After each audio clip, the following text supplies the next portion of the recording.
কামাখ্যা মন্দিৰ গুৱাহাটীৰ নীলাচল পাহাৰৰ ওপৰত অৱস্থিত। এই মন্দিৰটো দেৱী সতীৰ ৫১টা শক্তিপীঠৰ ভিতৰত এক অন্যতম শক্তিপীঠ। এই মন্দিৰৰ মান্যতা আছে যে এই মন্দিৰ দৰ্শন কৰিলে জীৱন মৰণৰ বন্ধনৰ পৰা মানুহে মুক্তি পায় আৰু কোনো লোকে যদি অসম ফুৰিব আহে তেন্তে প্ৰথমে মা কামাখ্যাৰ এই মন্দিৰ দৰ্শন কৰিব পাৰে।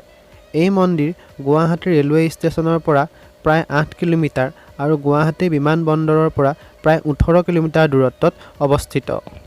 কাজিৰঙা ৰাষ্ট্ৰীয় উদ্যান অসমৰ নগাঁও, গোলাঘাট আৰু কাৰ্বি আংলং এই তিনিওখন জিলাৰে ক্ষেত্ৰফলত অৱস্থিত। এই উদ্যান অসমৰ সকলোতকৈ পুৰণা উদ্যান আৰু ই পৃথিৱীৰ ভিতৰতে এশিঙীয়া গড়ৰ বাবে বিখ্যাত। কাজিৰঙা ৰাষ্ট্ৰীয় উদ্যানৰ ভিতৰলৈ খোজকাঢ়ি যোৱা নিষেধ আৰু সেয়েহে ইয়াৰ ভিতৰলৈ সোমাবলৈ হাতী নহ'লে জীপৰ সহায় ল'ব লাগিব। যদি আপোনালোকে অসমৰ প্ৰাকৃতিক সৌন্দৰ্য উপভোগ কৰিব বিচাৰে তেন্তে কাজিৰঙা নিশ্চয় আহিব, কাৰণ ইয়াত থকা নানা ধৰণৰ পশু পক্ষী আৰু ইয়াৰ প্ৰাকৃতিক সৌন্দৰ্যই আপোনাৰ দুখ কষ্ট সকলো পাহৰাই পেলাব।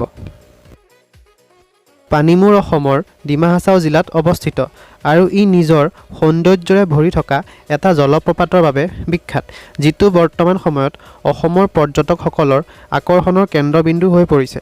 পানীমূৰ হাফলঙৰ পৰা প্ৰায় ১২০ কিলোমিটাৰ আৰু ডিমাপুৰৰ পৰা প্ৰায় ১০৭ কিলোমিটাৰ দূৰত অৱস্থিত। এই ঠাই ভ্ৰমণ কৰাৰ ভাল সময় হ'ল অক্টোবৰৰ পৰা ফেব্ৰুৱাৰী মাহৰ ভিতৰত। অসমৰ ডিমা হাছাও জিলাত অৱস্থিত হাফলং চহৰখন নিজৰ প্ৰাকৃতিক সৌন্দৰ্য, পাহাৰ আৰু মনোমোহা দৃশ্যৰ বাবে প্ৰচলিত। হাফলং লেক বা হাফলং বিল অসমৰ সকলোতকৈ ধুনীয়া ঠাইৰ ভিতৰত গণনা কৰা হয়। এই বিলত নাও চলোৱা বা বিলৰ কাষত পিকনিক খোৱা ইত্যাদিবোৰ মনোৰঞ্জন কৰিব পাৰি। যদি কোনো প্ৰেমিক প্ৰেমিকা বা নবিবাহিত দাম্পতীয়ে নিজৰ অলপ ভাল লগা সময় কটাব বিচাৰে তেন্তে মই তেওঁলোকক এইখিনি জেগা ৰেকমেণ্ড কৰিম। মহামৃত্যুঞ্জয় মন্দিৰ অসমৰ নগাঁও জিলাত অৱস্থিত।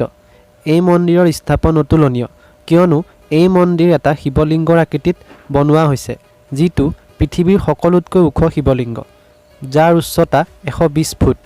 শুনামতে প্ৰাচীন কালত অসুৰ গুৰু শুক্ৰাচাৰ্যই এই স্থানতে বহি মহামৃত্যুঞ্জয় মন্ত্ৰ জাপ কৰিছিল।